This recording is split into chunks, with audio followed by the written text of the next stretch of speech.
today we're going to do the Rya Knot.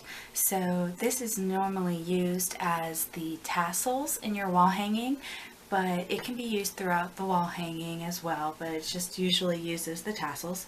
So just to recap, we've worked our loom and we did the 6 rows of the plain weave. So now you're going to grab the material that you want your tassel. So they can be anything.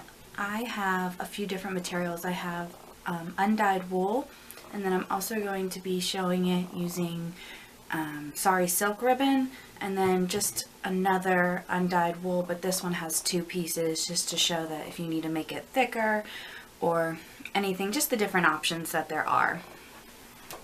Okay, so you're just going to grab the piece that you want your tassel to be, and when you cut this, just keep in mind you want the length of the piece of yarn to be double the size that you want the tassel to be, because when you cut the piece of yarn, you're going to fold it in half, and then you're going to use this top half part to tie your knot.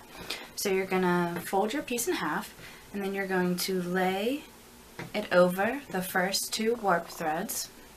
And then you're going to take the right side and go under the second to the last warp thread. You just see how it went under, and I'm pulling it through the center.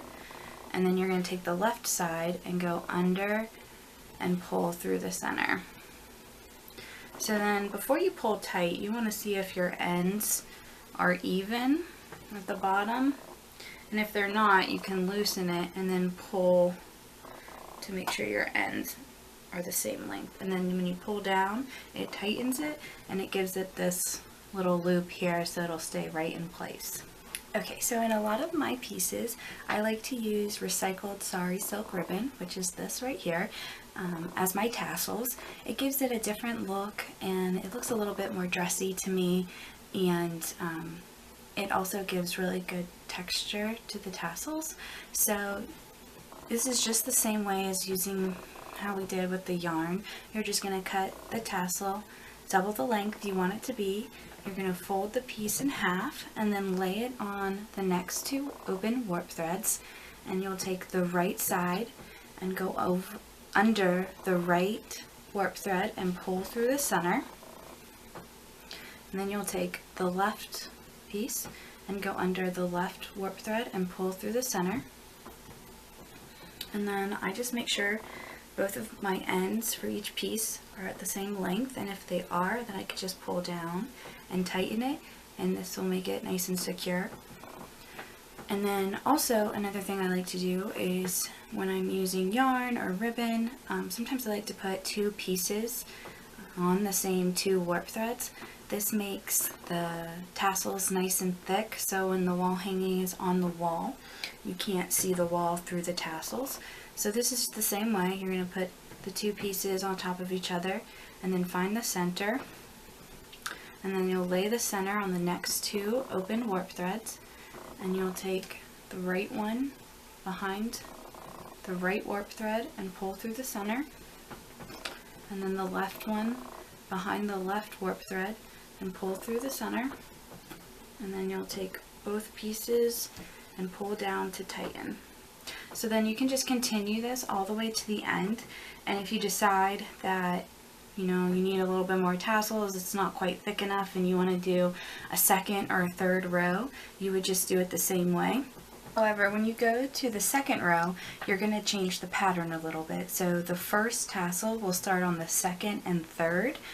If you look here, there's a little window, and so we want the second row to cover all of these little windows, so you can't see any of the plain weave that we did.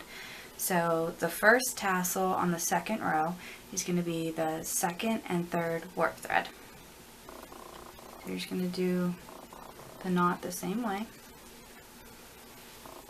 and then when you pull it down, you'll see it covers that little window that was left open by the first row. So then the second one is just going to go on to the next 2. So there's only one empty one in the very beginning, and then it goes next 2, next 2, next 2.